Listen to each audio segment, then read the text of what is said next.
I'm Dream Queen. You're in the cab with me. Ickymac is back in the passenger seat, right? Hello. So today's sermon from A Knock at Midnight, inspiration from the great sermons of Reverend Martin Luther King Jr., edited by Claiborne Carson and Peter Holloran. Today's chapter that we're going to be looking at is called Loving Your Enemies. Goodness. I've heard you had a week.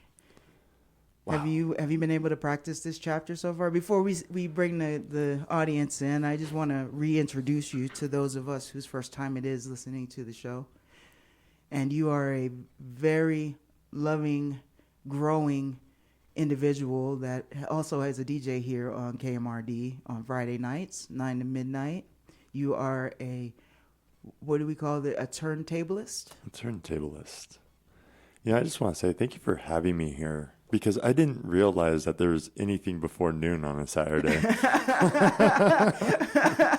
Yeah, that's why I have church on Saturday, because Sunday mornings don't exist for me anymore. That's right. I just sleep straight through the thing. Straight through it.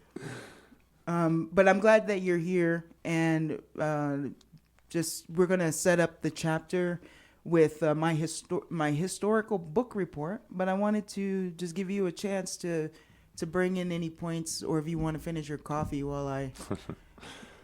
No, we're good. We're good. Let's dive right in. Let's dive right in. All right, we're gonna dive right in. Well, folks, as you know, we've been doing the In the Cab book club. And this is the second book in our series. The first one was all about love, new visions from Bell Hooks. And I know now why A Knock at Midnight came up as the second choice, because within this sermon today alone is so much material that I can see that Bell Hooks drew from for all about love. And it is just truly amazing. She did a trilogy that's called Love Song to the Nation. And so if you can just put all of these things together in your mind, we were just discussing that All About Love came out in 1999, and these sermons from Dr. King were being delivered we're starting in the 1950s. And so about 40 years had gone by before Bell Hooks really felt like we need to bring this back. And now here we are today talking about the same concepts 25 years after Bell Hooks released All About Love. And it's getting shorter. Time isn't real, but if we do look at it in a linear fashion, it looks like these concepts are popping forward in a tighter rotation, right? A tighter arc, right? A tighter arc. Thank you. You think of the waveform, it's shrinking and getting closer together. So I'm going to tell you about what I learned around this sermon. The introduction to this one in the book is written by Reverend Joan Brown Campbell. She worked with Dr. King. And she tells a story in her very brief introduction about how her granddaughter was shocked that Reverend Campbell knew Dr. King personally, as, quote, he's in history. And this resonated with me specifically because I often wonder how interested people are in our shared history and listening to me talk about history and listening to me play old school songs. And I believe that it is important to understand where we have come from so that we may move through these difficult times into a future where we may all live without fear or oppression, violence, and cruelty. Our stories are compelling and meaningful, and we must guard our history so that we may see our growth and gauge our potential. There are people out here, politicians, with interests in maintaining supremacy, abusive capitalistic mindset, and imperialism that are murdering people in astronomical numbers. And it's been happening for hundreds of years, if not thousands. And I still contend that it is our nature to want to break the cycle of oppression. There are more members of the cult of peace than in the cult of violence. What are your feelings on that? That's absolutely right. You can look around and see that everywhere. We don't have protests. I'm sorry, we don't have protests saying, "Hey, end the peace now." We do have, of course, the military flags and all that thing, and the marching of the military down the streets periodically, usually relegated to one military day, right? But we actually have a lot of people worldwide standing up saying, "No more, not in our name, not with our money." And that's really all we want, right? We want a government that responds to us, but it's getting very clear that that's not the case, I think. I think the work here at Knock at Midnight, this next chapter that we're about to review, is actually directly speaking into that. We've seen the nonviolent movements. Martin Luther King showed us. Mahatma Gandhi showed us. We've seen it around, and these things actually do work. They can change. It's about being steadfast. So I think that this is the food for the peaceful belly. This is the instructions for how we're going to maintain. It's difficult, it's hard, and we need everybody. Yes, it's really fun. I like how you said instructions, because Dr. King, he lines it out. He numbers things and bullet points. The first thing we need to do, the second thing we need to do, the third thing. And then I'm going to talk about theoretical hows and practical whys, or vice versa. He really does lay it out. He's like, here's some things we can do. And also the food. I like how you said that. For me, it's so nourishing to hear and see other people who are really invested in doing things differently, because sometimes I feel like silly. Overwhelmed, definitely, for sure. Right. Especially doing the work of educating myself and staying abreast in current events. And I will tell you, if you don't know, the things that are happening at our borders, beyond our borders of this country, a lot of them are due to the behaviors of our government as an imperialist power. That's right. So it's none of this. Those people need to go back where they came from and fix their own country. Like, we need to help them fix the mess that we made. It is our responsibility. It's like a parent, abusive parent, United States. We are the example that these underdeveloped countries, quote unquote, are grown up, looking at. Just like our parents, right? Just like, we learn so much from them. We go in and force our way into so many different places, and then show them this, and show them, obedience through oppression. And what do? They turn around and go with the same thing. They get the gang leaders up into their offices because that's what they see.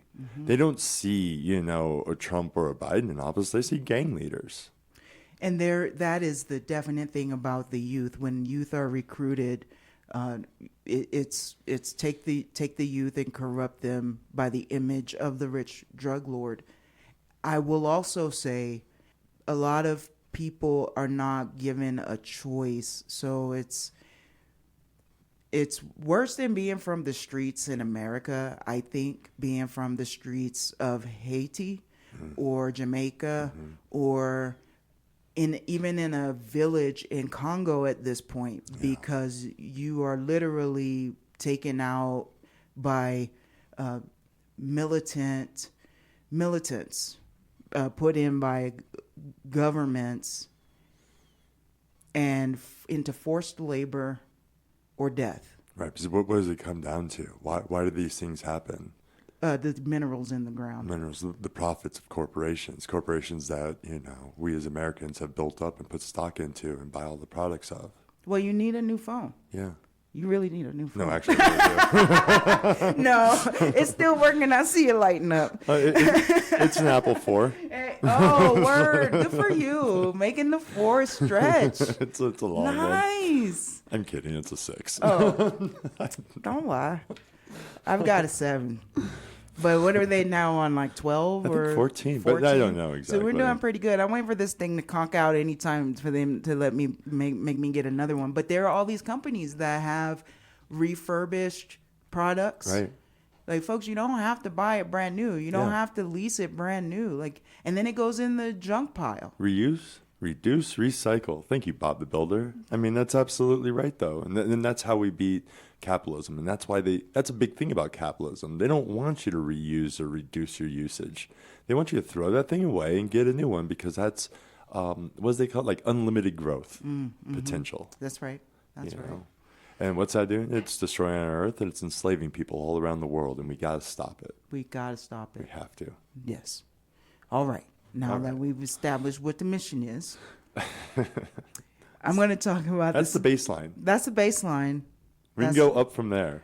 Stop all exploitation, and that's just where we start. Wait, can I tell you one little quick Yes, story real please. quick about this? So one of my dear friends, they bought some Girl Scout cookies. You might have seen them in town and all that. And I was like, do you have any? no. Sorry. And I was like, I don't know. I can't do this. And they're like, oh, just have one. I was like, okay, I'll have one. And then, it's delicious. I want every What bit kind of it. was it? I always forget the name because I don't want to love them. What was it like? Kind of coconutty with that. Yeah. Like a macaroon macaroon, yeah. Something like that. But with all that whatever chocolate the name and is. Yeah. caramel and all that. Oh, it's delicious, right? So so I'm eating this. It's in my mouth and I'm eating it. And they tell me, oh well, there's a controversy because of palm oil. Now, palm oil is bad, right? We all know this, And of course, that's environmentally devastating and problems there, but there's actually a deeper issue. And so they were telling me that the Girl Scouts went and they were trying to refuse serving, the cookies and all that until they, found a different source or a better source and all that. And the main company hit back and said, well, we can't do that, but we can tell you with absolute certainty, or whatever the word is, absolute assuredness that, the palm oil comes 95% slave free. Oof. 5% is too much. Oof. You're telling me, how do you justify that, Girl Scout cookies? How do you even put that on a label? No, they didn't. I mean, no, but I mean, just the Yeah. way you said it, though, is like, this is 95% slave free. Yeah. Yeah. Eesh. Ouch. Yeah. Ouch. And so, here I am just spitting out chunks of cookie and resolved. I'm never putting that in my body again. We are what we eat. And I'm not saying whatever, but if we condone these, it's just a cookie, it'll be okay. That just a cookie is enslaving someone. And if we're eating that, we're taking that in, and we're just a slave to the system too. No. Gosh. Sorry. So no. This is why we're here, is to shed light, and it's really horrifying. But we're not going to really go into it right now because there's so much to cover, and much. We've got to give it over to DJ Barnacle here in just about 40 minutes. So I wanted to jump into the context and my own introduction of this sermon.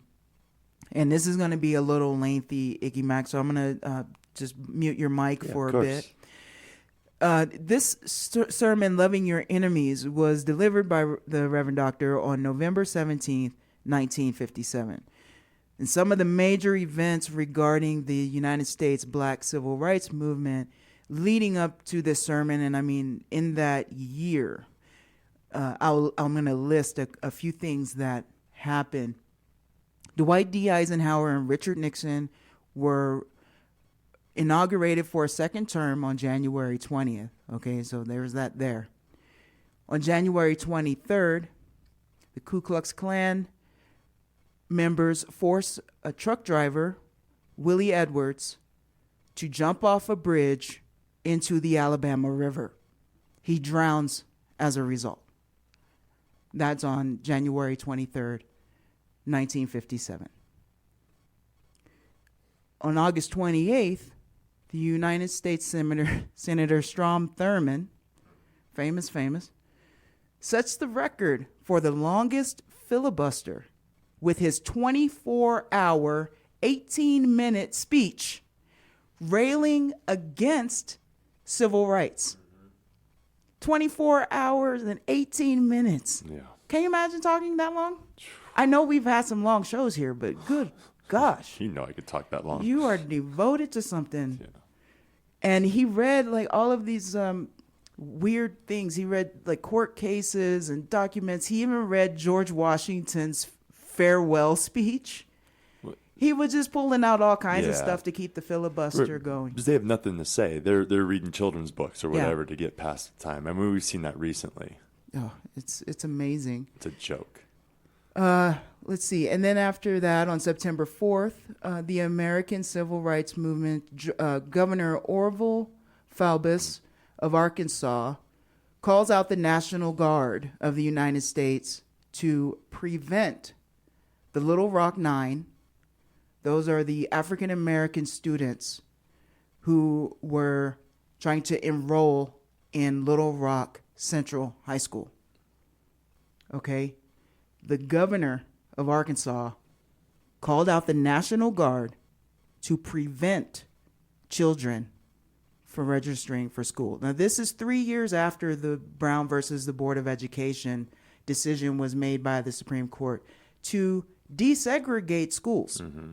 It was 3 years after that, and Southern schools and leaders and citizens were so opposed to this because the government didn't put parameters around when the integration needed to happen. They just weren't doing it. And it was actually 13 years before things were fully desegregated in the South into 1965. So that's the theme around this speech. And I want to touch on a letter that Reverend King wrote along with members of the Southern Negro Leaders Conference, which later became the Southern Christian Leadership Conference, or SCLC, which did a lot of nonviolent direct actions throughout the civil rights movement. And they are still around today doing work. They got together and wrote a letter to Eisenhower asking him to do something. And they were saying there was also in the works already a march planned or being considered for May 17th of that year to commemorate the Brown versus the Board of Education decision. Mm-hmm. And in this letter to Eisenhower, Dr. King was like, please do something. And if you don't come to the South and give a speech, we're going to bring the South to you, to Washington. Awesome. I know. So I just want to read some of this letter because it does a better job of painting the picture of the violence that was occurring in the South than I could ever do. And he lays it all out, and this is why loving your enemies, I want to set it up because it's not just, oh, this is just a preacher talking some Jesus and we should love our enemies, but they don't know how tough it is. They know how tough it is. Mm-hmm. They were bombed. Yes. There was lynchings, okay? And nobody wanted to do anything. Yeah. So I'm going to read a little bit. Dear Mr. President, permit us to acknowledge the receipt of the White House communications of January 18th, 1957, stating your inability to schedule an address in the South to encourage the maintenance of law and order as requested by the Southern Negro Leaders Conference on January 11th, 1957. We pointed out in our letter to you that lawlessness was becoming a deeply disturbing feature of the daily life of our communities. Violence has continued to erupt by night and day. It has grown to alarming proportions. Some of the acts of violence would be unbelievable were the grim ruins not mute testimony. Under the cover of darkness, dynamite bombs have been exploded in our churches and the homes of our ministers and citizens. We have been compelled to post unarmed guards nightly to protect our church property. We are no longer faced with sporadic violence, but with what appears to be an organized campaign of violence and terror. Against this shocking background, we have met in New Orleans to consider your response to our request. While we are sensitive to the burden of your responsible office, we are aware that human life and orderly, decent conduct of our communities are at stake. These imperative considerations make it difficult for us to accept as final your message that you cannot make a speech in the South at this time. It is our sincere belief that action on your part at this moment can avert tragic situations by cooling passions, fostering reasonableness, and encouraging respect for law. In saying this, we are not unmindful of the immense responsibility of your office in the conduct of our national and international affairs. However, morality, like charity, begins at home. Here at home, as we write, we are confronted with a breakdown of law, order, and morality. This condition is a sinister challenge and a threat to government by law. It calls for drastic and remedial action. The flouting of the Supreme Court decisions serves not only to deprive a part of our citizenry of its rightful privileges, but even more, it weakens the fabric of our democratic society for all people, Negro and white. The unleashing of violence against individuals who peacefully pursue justice, against clergymen, and against the house of God are unspeakable crimes. They arouse the conscience of all honorable Americans to compel an end to those outrages as proof of their devotion to democratic and spiritual ideals. To this end, we implore you to re-examine your decision not to speak out to the South on the question of law and order. Number two, we further urge you to call a White House conference on the maintenance of law and order similar to those held earlier on education and juvenile delinquency. We believe such a conference can help develop in the South and in the nation an orderly growth towards civil rights. We ask you to do these things because our people, though resolute and courageous, cannot be expected forever to be targets for rifles, shotguns, and for bombs, particularly when our women and children are brought within range of those deadly weapons. We know that if a halt is put to these terrorist practices, our appeals for nonviolent Christian behavior will come into serious question by those whose frustration has already been difficult to contain. We believe your inability to come south is a profound disappointment to the millions of Americans, North and South, who earnestly are looking to you for leadership and guidance in this period of inevitable social change. Mr. President, we urge you to give democratic leadership to the confused citizens of the South and the nation in this critical hour. We implore you to enunciate, whether in the North or South, an Eisenhower doctrine for democracy at home. In the absence of some early and effective remedial action, we shall have no moral choice but to lead a pilgrimage of prayer to Washington. If you, our president, cannot come south to relieve our harassed people, we shall have to lead our people to you in the Capitol in order to call the nation's attention to the violence and organized terror directed toward man, woman, and children who merely seek freedom and first-class citizenship of goodwill from across the nation will undoubtedly join in such a pilgrimage for freedom and human dignity. Mr. President, we prayerfully urge you to give early and serious consideration to the two requests we have made in this letter for the violence of our people face by day and in the dark of each night makes it imperative that we hear from you at your earliest convenience. Please reply to the Reverend Martin Luther King, 530C, South Union, Montgomery, Alabama. I like So that. polite. So polite. It's outrageous. And lacking any action from the Eisenhower administration, Dr. King and others went forward and petitioned activists and leaders everywhere to join the prayer pilgrimage. It was organized by Bayard Rustin, Ella Baker, and Stanley Levison, and it brought together many prominent civil rights supporters, and it drew about 20,000 people, and they had speeches and music and testimony from Southern activists, and the event closed with King's famous "Give Us the Ballot" address. And I'll just say that I had a couple of excerpts from that, but I'm going to move on. But if you can look up the "Give Us the Ballot" speech, it's really, really powerful. And one of them is, "Give us the ballot, and we will no longer have to worry the federal government about our basic rights. Give us the ballot, and we will no longer plead to the federal government for passage of an anti-lynching law. We will, by the power of our vote, write the law on the statute books of the South and bring an end to the dastardly acts of the hooded perpetrators of violence. And within the desegregation conversation is the voting rights, Right. Because Black people were faced violence and laws prohibiting, even though we had the right to vote.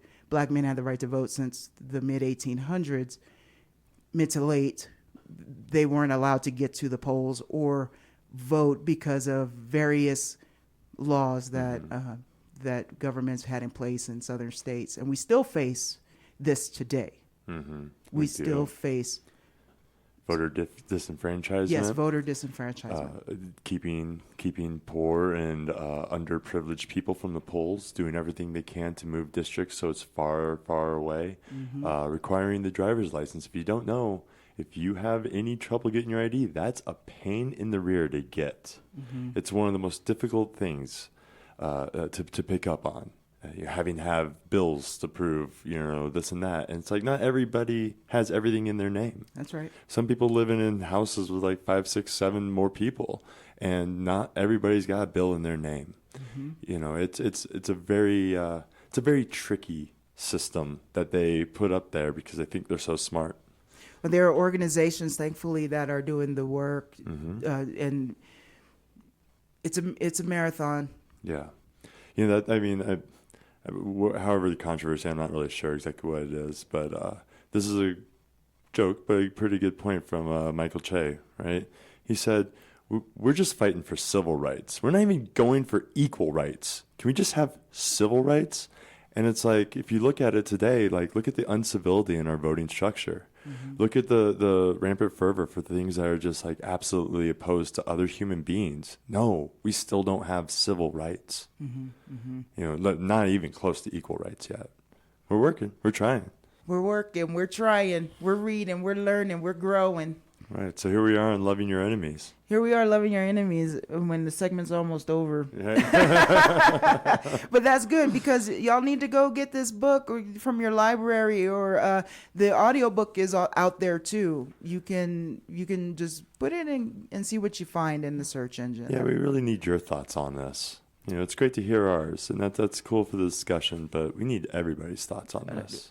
Give them your Ickymac at Instagram. Ickymac at Instagram, spelled exactly like it sounds. Well, we need you to think. I mean, I don't need everybody running everything past me because we're not going to agree on everything. But, the baseline that I hope we can agree on is that we all have the right to do our thing, to exist and to live. We need your perspective together. Because, we all think differently and we can all come together as long as we work it out.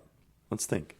So in this sermon, Dr. King has some bullet points that can help guide us in what he calls the practical hows and the theoretical whys to practice nonviolence. Some of the things that I want to just touch on quickly. The way, how do you love your enemies, right? How do you love your enemy, Ickymac? Do you? I mean, like that's a really intense question. And actually, let's just start by doing like the bell hooks. Because he defines love in here in this sermon as well. He goes through the 3 different words that Greeks had for love: eros, philia, and agape. And the love that Dr. King is talking about is the agape, the love for your fellow human being, because that's the way of the universe. And that there right in is the answer you're asking. Right? And that's the hardest one for us all to see, but it's our fellow human being. We are actually equal. We are human beings. There's no above any other human or below any other human.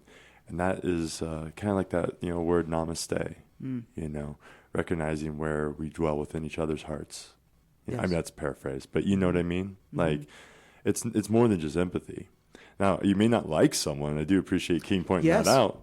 You don't have to like them, but you got to love them. Yes, and he touches on that in this speech. Is he says that's a good reason that a good thing that Jesus didn't say like, Mm-hmm. because I can't like the people who seek to oppress me, That's right. but I can love them. And excuse me. So in this, he says agape is something of the understanding, creative, redemptive goodwill for all men. It's a love that seeks nothing in return. It is what theologians would call the love of God working in the lives of men. Yeah. So how do you love your enemies? Well, the first thing that he suggests is why we started with All About Love. We have to look at ourselves first. Mm-hmm.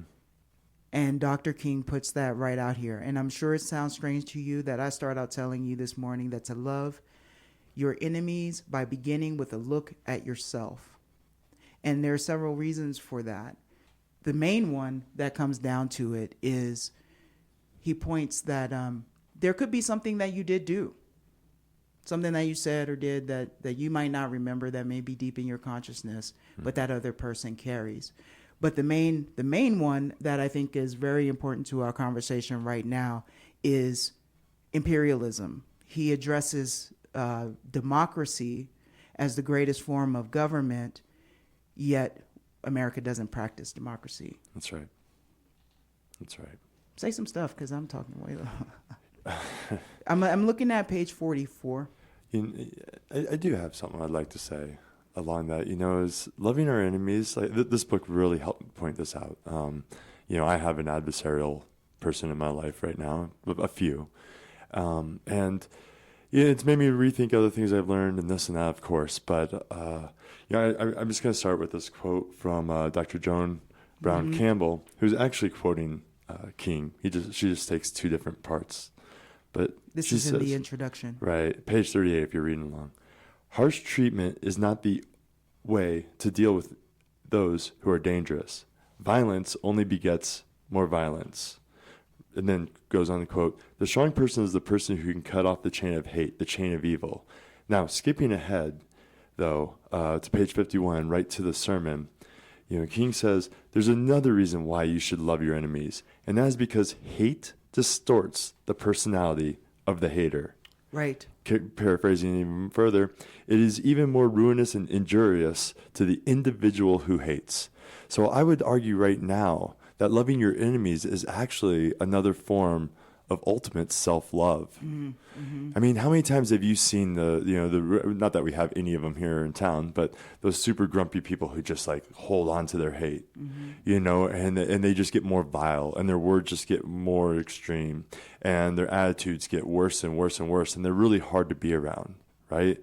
And that really is hate, and like a whole physiological aspect of hate. You could see it, show up in our livers, and as those start to go, it only increases the pain and the anger that we have towards others and ourselves. Mm-hmm. So I would say that, in addition, loving your enemies is also self-love.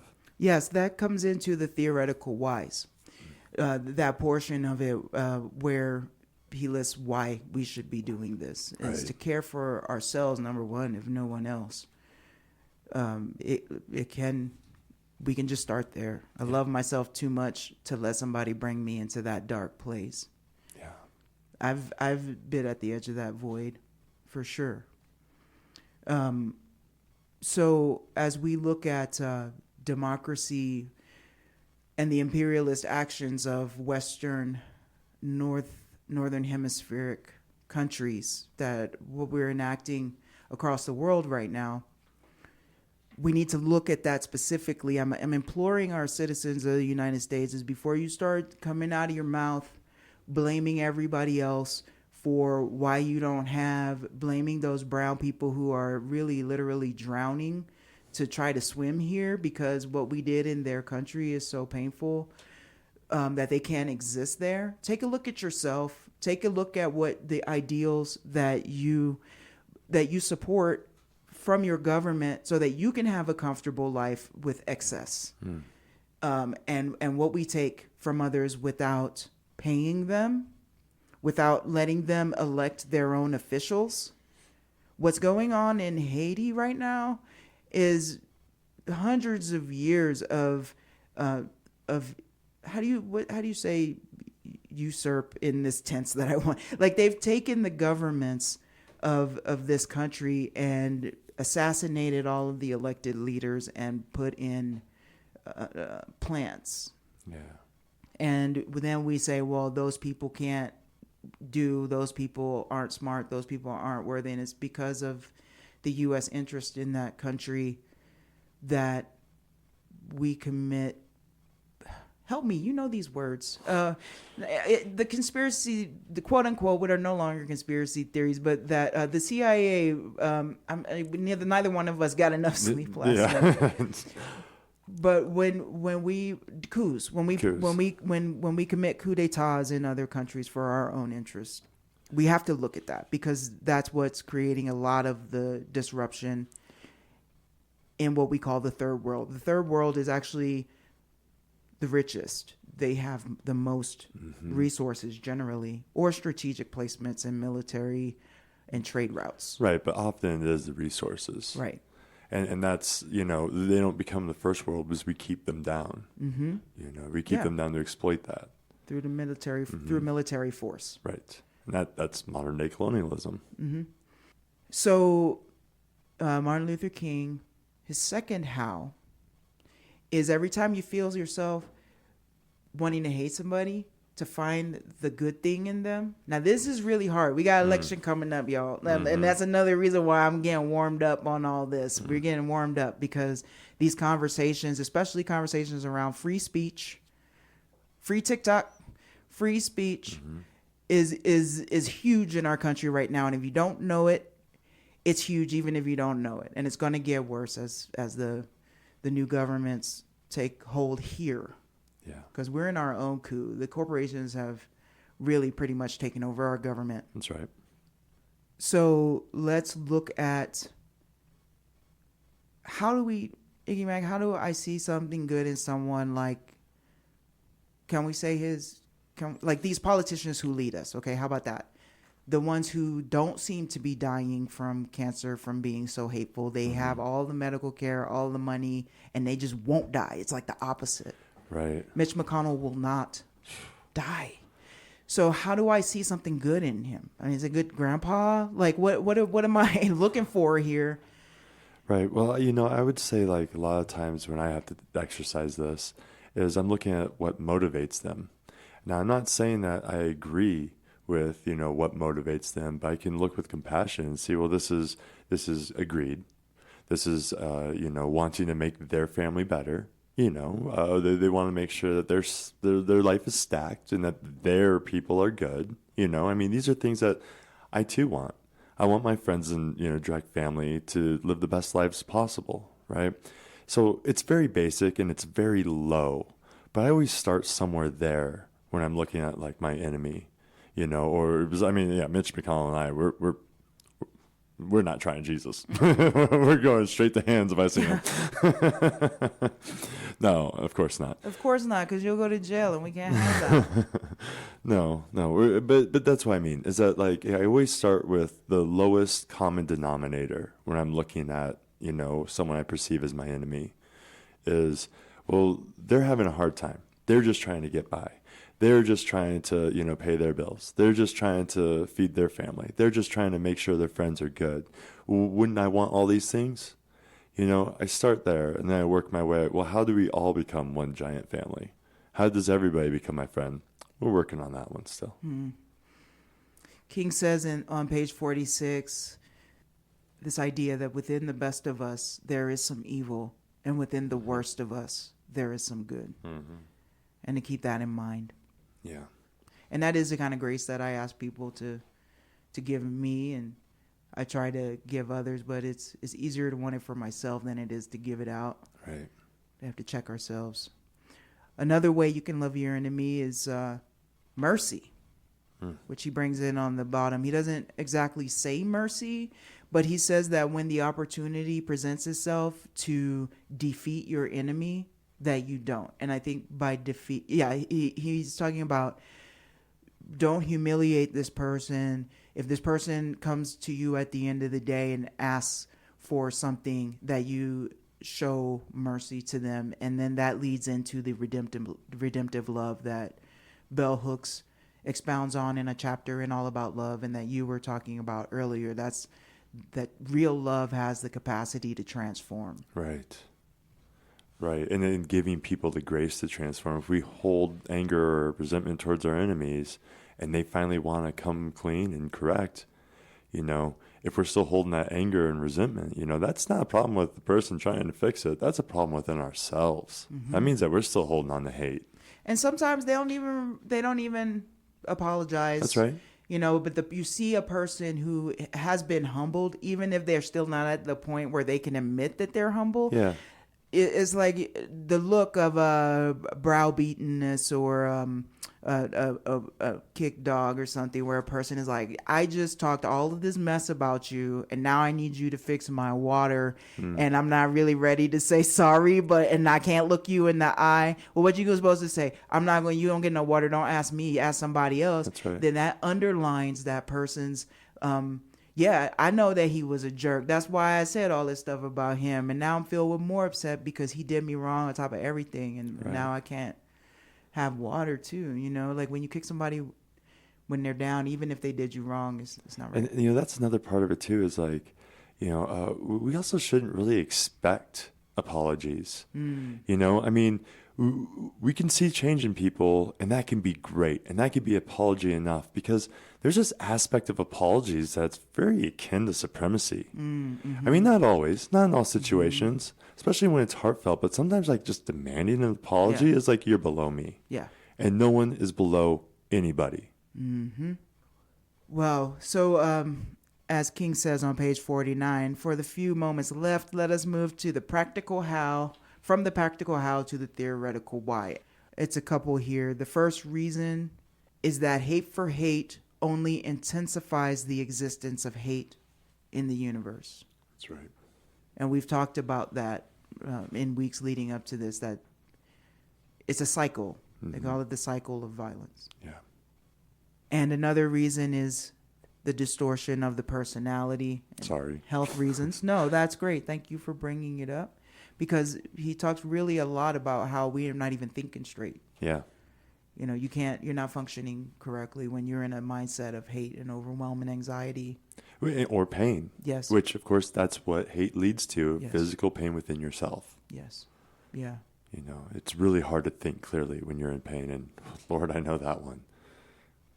And the last reason is the redemptive power, which he talks about on page 53. We have just a few more minutes here. I wanted to skip to page 56. And he talks about at the top of the page how the country and the whole world is facing a revolution, which, again, is true for right now. Like, I've seen so many activists from across the globe that are standing up to imperialism, and they're calling it out. Yeah, no, I know pacifists and people who don't get involved who are so frustrated that they're calling it out and standing up and speaking out. That's right. And he actually says in the bottom of page 56, Good. Non-cooperation with evil is as much a moral obligation as is cooperation with good. Just repeat that. Non-cooperation with evil is as much a moral obligation as is cooperation with good. Yeah. And that's civil disobedience. Mm-hmm. That is specifically civil disobedience. He says history unfortunately leaves some people oppressed and some people oppressors. And there are three ways that individuals who are oppressed can deal with their oppression. One of them is to rise up and say no. And he addresses the armed resistance there. The second way is to give in. And he says, no, we won't give in. And that's the quote we directly just made. And the third way is to organize mass, nonviolent resistance based on the principle of love. And that's on page 57 of A Knock at Midnight, Inspirations from the Great Sermons of Martin Luther King Jr., Reverend Doctor. Martin Luther King Jr. Ickymac, I'm going to let you have the last couple of words. Oh, thank you. I recently we came across the anniversary for Bloody Sunday. Just look it up, Yes, Bloody Sunday. Yes. One thing I really want to talk about with that is that, I think we're so desensitized to TV, by TV and by movies and all that, that we don't really realize the impact that's going on here. Those water cannons, I don't know if you've ever been hit with anything over 30 PSI, but 100 PSI hurts. It hurts bad. It feels like you're getting hit with bricks and your skin's getting ripped off. I know, as working in water, that's happened to me several times. Have you ever fallen down on concrete? That hurts. That's why I don't skateboard. It's so bad. Yeah, absolutely. No, that's where it started with me. Or even, like, I'm not going to go into it, getting bitten by dogs. Yeah. Angry dogs who are coming after you. Beaten or by sticks. These things are immensely painful. And it's hard to ever, say, oh, well, I'm just going to forgive them. So, like, think about that. These people who are peacefully, like, demonstrating, having all these things done to them and more, and they are standing up and loving their enemy. And the final word that I want to leave with, this is probably my favorite line so far of this entire book. And it's one that I hold on, dear, and I try to. And King says on, near the bottom of the page 59, so this morning as I look into your eyes and into all the eyes of my brothers in Alabama and all over America and all over the world, I say to you, and this is it, this is my favorite part, I love you. I would rather die than hate you. I would rather die than hate you. Thank you. Thank you. Thank you. I really want to give you that last word. So everyone, check us out on YouTube, In the Cab with Dream Queen, and soon to be available on all podcast platforms. We're doing a slow release capsule. Ickymac's last two segments with me are up, and you can also find it on Spotify and RSS.com and some other places. Just type in the Cab with Dream Queen podcast, and it should come up. And if you want some more guidance, DreamQueen_3am at Instagram, and tell us your Instagram. Ickymac. ICKYMAC. That's right. Thank you, everyone. I love y'all. Love you. Love you.